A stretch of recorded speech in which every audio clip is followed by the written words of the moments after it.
Hey guys, we're back for part 2 with Steve Chino. He has been talking to us on surveying. Land and farm, that is typically what we're into. Yeah.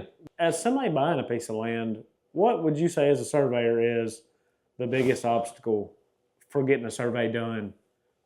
What's the hardest part? So if you're going to buy a piece of farmland, and whether it has a house or not, I think the thing that gets missed right off the bat, day one ought to be look at the flood map and decide if any of your plans involve building anything near that floodplain. Wait, I've heard that's happened. Yeah. And I've had it happen. I've had it happen. You know, the people get the whole thing done. And this was just a few years ago. You know, there was a big farm that got auctioned off. And I told them up front, you know, I was like, you need to look at this floodplain. It's going to be fine. And then whenever they finally sold, there was about a patch as big as this room that you could build on. And, you know, they had this. And luckily, it had all been leased to a farmer. So he was going to farm the whole thing. So they're like, well, maybe we won't build there. Well, maybe we'll go ahead and farm it. We'll go ahead and farm it. Yeah. But that's number one, is really look at the flood maps and figure out for sure if you're going to have a problem. The other thing I would tell you that's going to make it difficult, if it is covered in woods, the older the better. You know, that old growth stuff, nothing grows underneath because no sun can get down to the ground. So we don't have the brambles and the blackberries and the... Just a thicket. Yeah, just a thicket under there. Yeah. If it's newer stuff or it's, you know, the third time it's been cut, man, it's going to be expensive. Because now we're cutting line, you know, we're trying to get through this stuff. GPS has made it better. You know, we don't necessarily have to cut the whole line like we used to back in the day. Right. But there's still a bunch of it we're going to have to. So the terrain in concert with how much of it is wooded and how old is that wooded area, you know, because we can look at those maps from 52 and some of that stuff is just skint. You know, it's been shaved to the ground up until the 70s. Anything growing on it now is going to be hard to get through. And we know, and you know, people will say, oh no, it's easy to get through. I got a trail goes right through there. I'm sure you do to where you want to go. Yeah. But that's probably not where I want to go. But I might be right this way. Exactly. I might be 600 feet that way. One trail. So, yeah, one trail. That's right. It ain't the line, it's the trail. No, it's the trail that goes right through the middle. And so it's really those things. It's the terrain, it's the cover, and it's the flood. If you know those three things, you're 90% more armed than most people. Most people see your all's listing, and they know that their budget is, you know, I got whatever X amount of dollars, and this meets it. Yeah, they know the area. They know where they want to be. Yeah, and they know the acres that they're looking for. And, you know, oh, I got to have at least 10 acres because I want to get my agricultural exemption.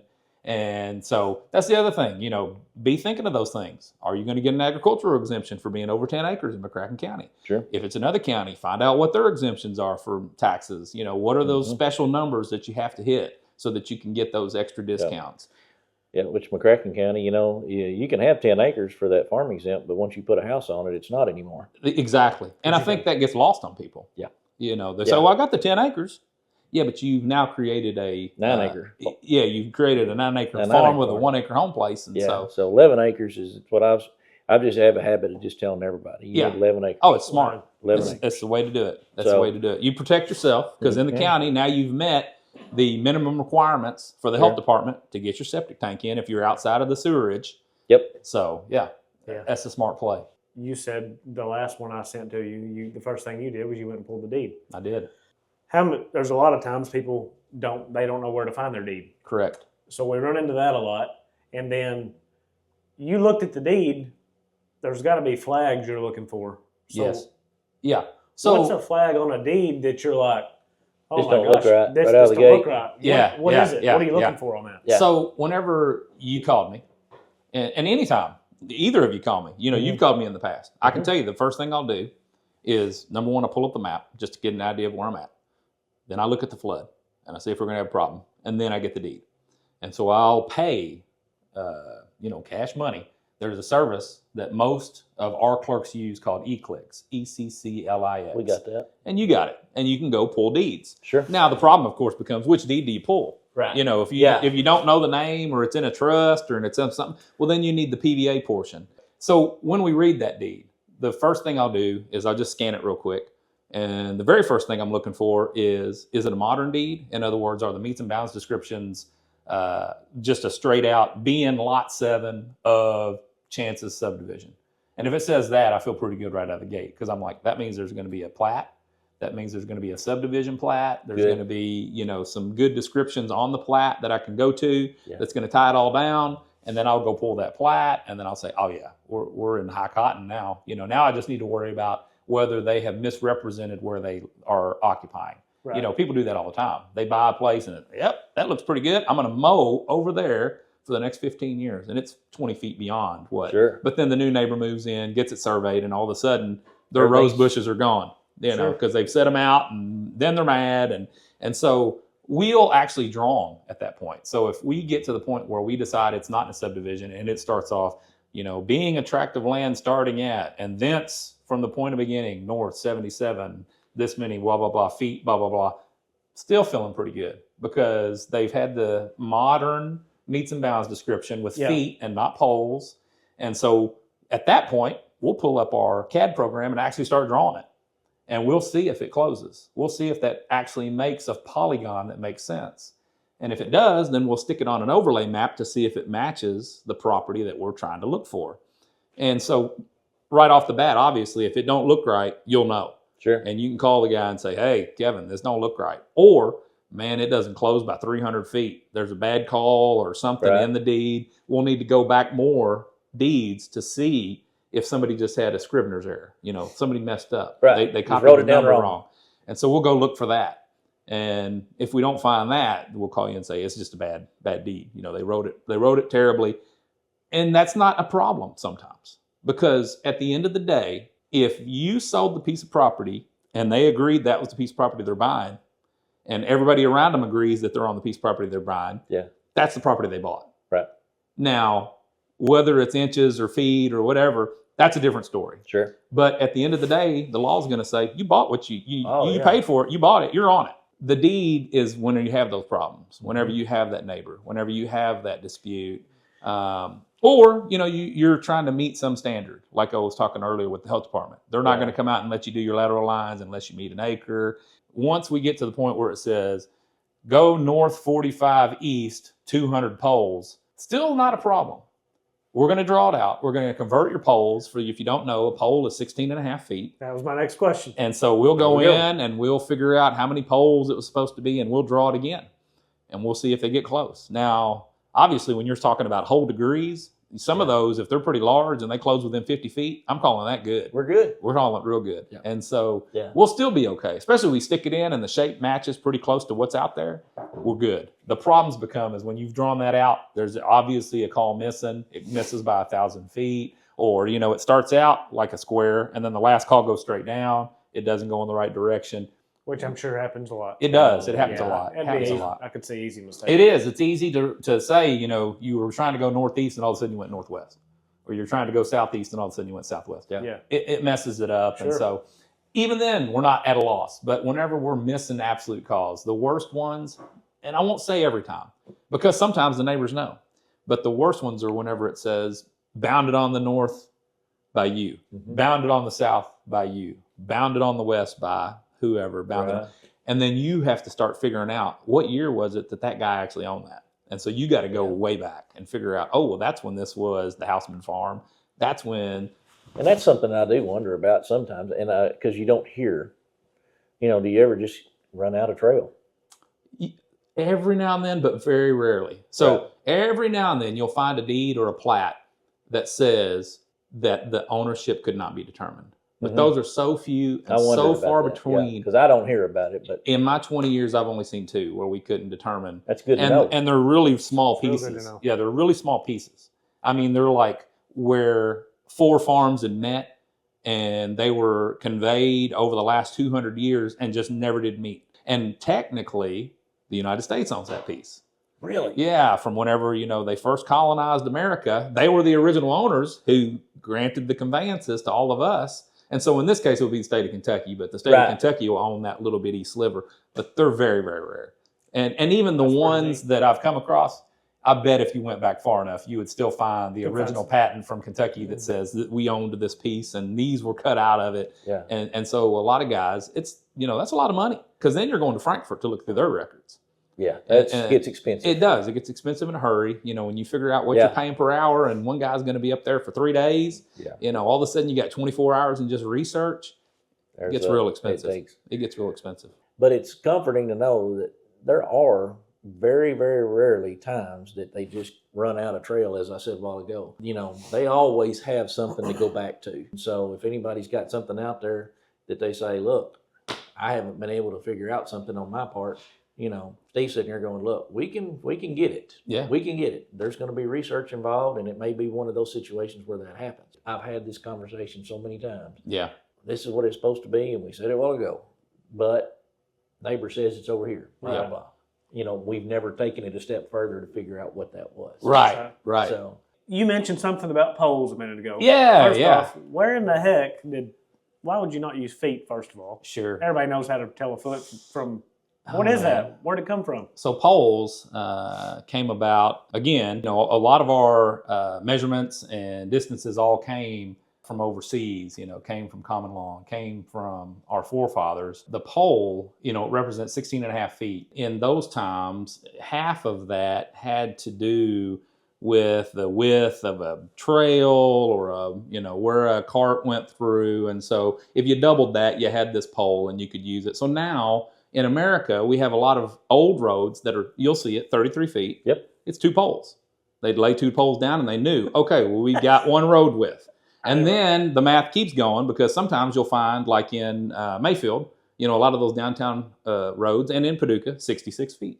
4 poles. 4 poles. Why 66 feet? Well, when you start talking about section lands, like in Illinois, you have 660 acre squares. And so it's a square mile. And so we use miles, freedom units. Sure. And so whenever you start trying to do all the conversions, they all go back, but that's why they came back. Yeah, they go back to the poles until you get to Texas. Texas had something called the Vera, which is a Spanish word, and their measures were, and the Vera, depending upon the year, could be 30 inches, or it could be 31 inches, or it could be, they had different measurements that they would use, and so. I'm just still stuck on the 16 and a half.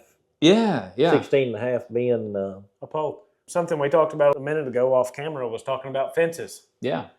My farm, when I bought it, first thing I did was I was kicking around the woods. I went looking for stakes, existing pins. Well, you automatically see the old woven fence. Yep. Well, there's the line. It's got to be. Yeah. That's not quite the case, is it? Not always. And you're doing the right thing, though. The first thing we're going to do, too, is look for evidence. And so you see an old woven wire fence. When was the last time anybody made a modern woven wire fence? Not very often. That is out there. They make them still, but almost nobody uses them. Yeah. And not only that, but they don't put them in the middle of trees. They that's grow right. there. Yeah, Nobody said, we're going to drill drill right through there. We don't have that technology, not yet. And so we're looking for stuff like that. But even then, it might not be the case. That was something that Kevin had brought up, is that you look at this fence out here, and you guys can't see it at home, but he said that fence is exactly how wide? It's 8 feet. It's that far off of the line, so that I can bush hog between them. And we find that, we keep get it clean on both sides. Yeah. We get people that tell us, well, my daddy did that because he was running the tractor and it was this many feet with the combine or whatever on it, and that's how much clearance he had, so he had to do it. But that brings up a good question about fences in Kentucky. We get this question all the time, and it's a great question. Should I build my fence on the line? As long as you don't mind the other side being hot pink, yes, build it on the line. Sure. Because once you put it on the line, it's not community property, but it is community property. Right. You've said that you agree that some of the maintenance could be done on their side, because where are you going to stand when you're over there? Exactly. You can't. You're trespassing. So if you bring it back, you can maintain it, you can change it, and they can't do anything to it. And so it's really a matter of how much control you want and how good a neighbor you want to be. But I mean, the saying is, good fences make good neighbors. Yeah. And also good fence placement makes good neighbors. And so I think that's a good takeaway. But that's why you shouldn't always just rely on the fence being it. And in a perfect world, we wouldn't need surveyors. Your neighbor agreed, you agreed. Why do you have to call anybody? Everybody agrees. We're all copacetic that this fence looks good. Sure. You're keeping your side up. I'm keeping my side up. Right. Everybody uses all the way to the fence. They get maximum enjoyment. You don't need a surveyor. It's whenever you get, the sticky things in life that not only do I have this farm or this commercial property or whatever it is, now I have a note from a lender that says, this thing is free of defects. And it's going to remain free of defects. Yes. And as soon as you build 3 feet over that line, It is no longer free of There's a defects. defect. And so the bank wants to know these things. People, they'll ask me, the first question is, can you get to it? The second question is, how much is it going to cost? And once we come up with that cost figure, a lot of times people are blown away and they say, well, how is this so expensive? And I'm like, my insurance just to come out here and do this job is, factored in. My safety on the job is factored in. My materials, my travel time, all these things are factored in to figure Liability. out. Yeah, the liability. If I'm wrong, who are you going to come after? You. You're coming after me. Quick, too. Yeah, and you're going to sue me. And First one they're coming after. exactly. Yeah, I'm first in the chain. That's right. And so we carry, insurance for errors and omissions, and you hope you never have to use it. Right. And But it's there for a reason. But it's there for a reason. It is. Because you do make mistakes. Well, and who's to say that you surveyed that land? Well, he's not right. Exactly. That happens. It does. If you're not on that guy's side, then you're not right. Yeah. It doesn't matter if you're right. or That's wrong. exactly right. It So- doesn't matter if you've done it or who did it. Yeah. And I'm glad you said that about E&O insurance, because people say, well, E&O insurance, golly, it sounds like you're somebody that's, just might be careless or something. That is not the case. No. An E&O insurance is to protect you. So if there was something that was unforeseen, he's got the backing to say it's going to be all right. Yeah. That's the other thing too, is that your insurance company keeps a running total of not only how many claims you've had, but they also keep in how many jobs you do a year, what nature of jobs you do. Is this guy mostly doing farmland? Is he mostly doing commercial? Is he laying out highways and bridges? If you're laying out highways and bridges, your insurance is going to be higher than somebody who's just laying out a single family residential on a half-acre lot. Yeah. I think I could sit here and talk about, we haven't even scratched the surface. No, really hadn't. no. We haven't. I mean, easements. Oh man, yeah. That when people hear the word easement anymore, that's just, it's like a push off. Oh yeah. And a lot of times it's really not. It's but, not. We haven't covered so many things that I think are interesting in the aspect of your job. Well, and when you start talking about easements, there's like 10 different types of easements. Yeah, There's we used to say ingress, one a minute ago. egress, yeah, Yeah. and utility, TVA. and then you've got easements that aren't easements, estoppel, and taking, and all these things that prescriptive. You get prescriptive easements all the time. Here's one. Here's one that I'd like for you to explain a little bit. Easements without utility easement. Yeah, that's a good one. So got access, but that's it. Yeah, and And what's the terminology I'm looking for on that? so it is a prescriptive utility easement. That's just a prescription. It's a prescriptive utility easement. They have no written indication that they have an easement, but at some point they had an agreement with the landowner, and the landowner said, yes, go through, but they never wrote anything down.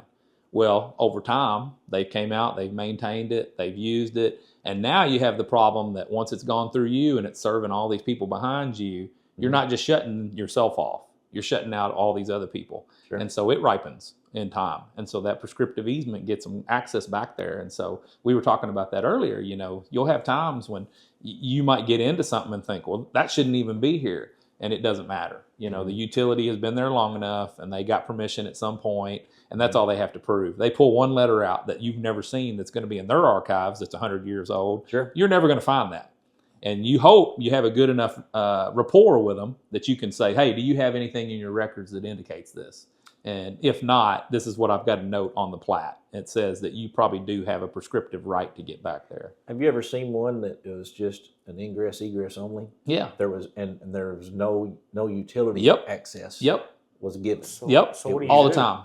All the time. So So power, Right. electricity, I guess would Yeah. be your main. You would think if you have You can always access, get a well. you would think you'd have access, you'd be able to get power back there. You'd be able to get utilities back there you need right. from the easement. Right. And But if it's not in that deed as stated, stated, As a utility easement. it needs to say what it's for. Yeah. It can say general utility. It can say, there's 10 Ingress, other ingress, egress. It can say for water use only, for sewer use only, for power use only. But if it doesn't say it and all it says is ingress, egress, you can just walk back there and you can walk back. Right. And most of the time you can drive. The courts have Oh, yeah. recognized you can drive back You gotta there. have You access can to it. You got to have access. And like you said, we're only scratching the surface. We haven't even talked about Landlocked. unmarked cemeteries, landlocked land, and I know we don't have all the time in the world, but my favorite statement with landlocked properties is the guys will say, well, the courts say you can't have landlocked properties. Well, come with me. What do you want to go? Hey, You wanna go see hide one? and watch. yeah. You want to go see one? Yeah. Hold my water. I'll walk you out to one right now. They happen. And yeah, anything created modernly is supposed to pass the smell test. Your clerk is supposed to check it and see, there's certain things that they're looking for. Number one, that the surveyor actually stamped it. And, that gives them the warm fuzzies. But then number two, some of them are real sticklers. They'll go through their checklist and they'll bring it up to you. And it's good because we make mistakes. And they'll say, well, how do you get to this thing? Oh, well, it's listed here. It's not shown as a drawing, but in the list of general notes, it says an easement is provided, and we're going to do a deed later to that effect. But every now and then, you'll get one, and they'll say, where's the easement, or where's the whatever, and you'll say, I'll be back in a week. Yeah. Because you do miss some things. Sure. Oh, yeah. Let me make sure I'm not missing Exactly. So, how wide of an area do you cover? I'll go far. I've been in Western Kentucky now since I started at Hunter Martin in 2001. And so I've been all over.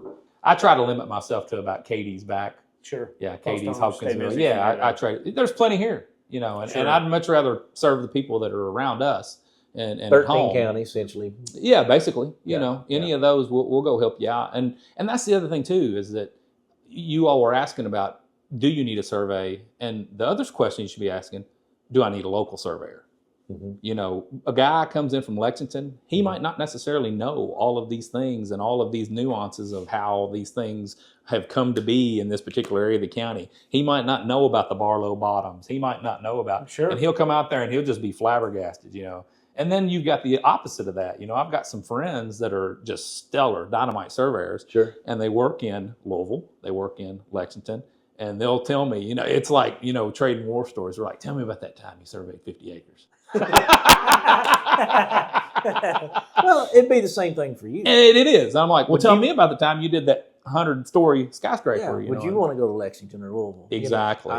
Somebody asked me about that, and I'd be like, let me get you somebody. Yeah. And that's the other thing. Get a surveyor that is versed in the area that you need surveyed.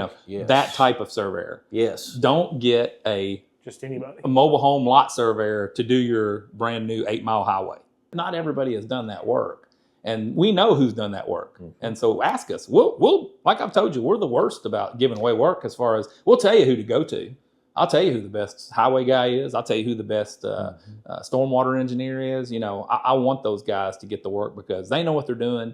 They're going to give you the best product. And I can do some of that stuff, but I won't practice in stuff that I don't do. Right. Yeah, I don't do 8-mile highways. So if you call me with that, I'm not doing it. Don't want no part of it. Yeah. A quarter mile, we'll talk. Talk a little bit. Yeah. We'll talk. Me and Kevin, we're both big hunters. We love to look for deer antlers. We hit on morel mushrooms a little bit. Yeah. My son, he loves all that. Yeah. So he thinks your job's the coolest job ever too. So what's one of the coolest things that you found when you were out surveying land?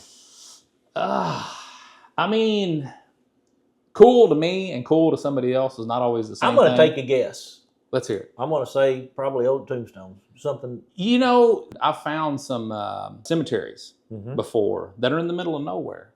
And, if you're out there in the public and you want to look for an old cemetery, look for cedar trees. There's something about that I've heard from old timers that they always let the cedar trees grow. And I found it to be true. You find cedar trees in the middle of nowhere, start looking for graves or stones. There's going to be some. So same thing as old home places. Yeah. Mayflowers. Yeah, exactly. Plant them around the house. Yeah. I'll Yucca plant in the middle of the woods. How did that get there? that was stuff that I just these last few years I never thought about it. But it's true. Yeah. Prickly pear cactus on the banks of Lake Barkley. Oh yeah, I found one. Somebody obviously had to have brought it back there before it was flooded and they had a house. And that thing's still going. I've got a picture of it on my phone. I have to send it to y'all sometime. But stuff like that. But then you get the crazy stuff too. Like it'll say, going to. This is a real one, and I can't believe it. It said going to and it said the year and the model. I can't remember, but it said something transmission. I was like, no way. And so we're out there and we're surveying and we start pinging, ring, ring, ring, ring. We dig it up. By golly, it's a transmission. I don't remember what it was, but it was this painted red end sticking up. They had buried the whole dang thing and used it for their core. Now that's hilarious. Yeah. Yeah. That is pretty neat. Yeah. And so, and the guy said, yeah, that's it. That's transmission. We set that up there. Where's it? Transmission corner? Yeah. That's pretty good. But Model T axles, there's a lot of those out there. Yeah. They're still around.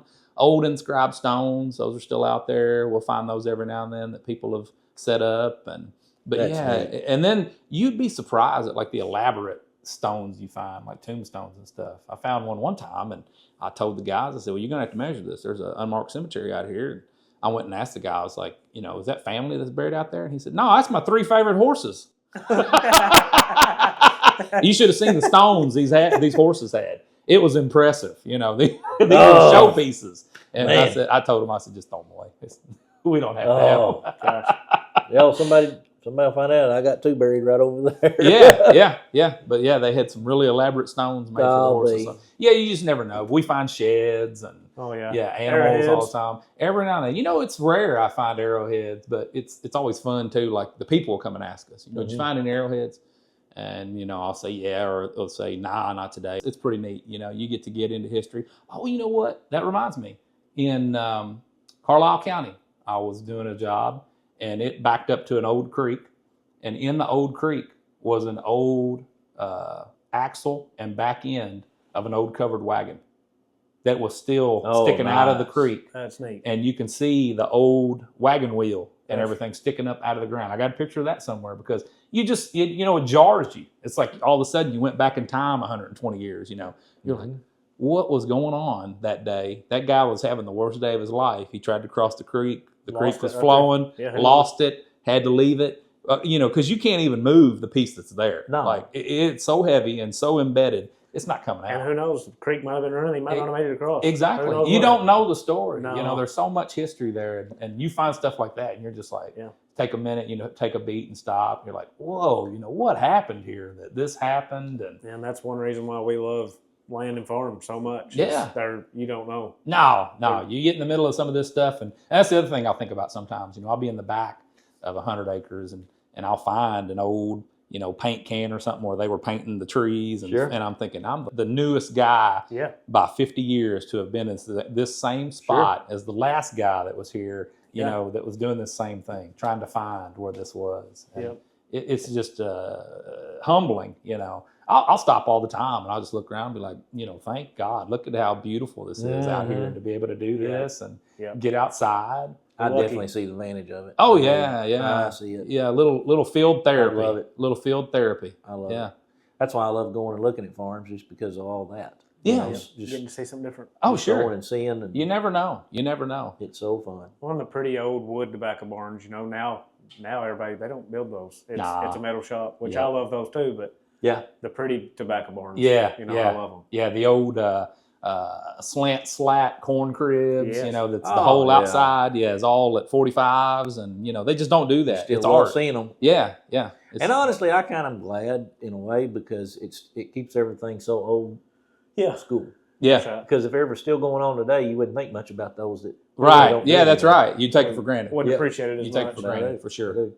So we've had a big day of just skimming the surface of surveying Yeah. that you do all the time. And Chance, I'm just still blown away at all the stuff that he does that is so enlightening to help our people. We want to bring stuff to the table that will help people and say, inform them what be watching for when they buy land, farm, residential, commercial, don't matter what it is.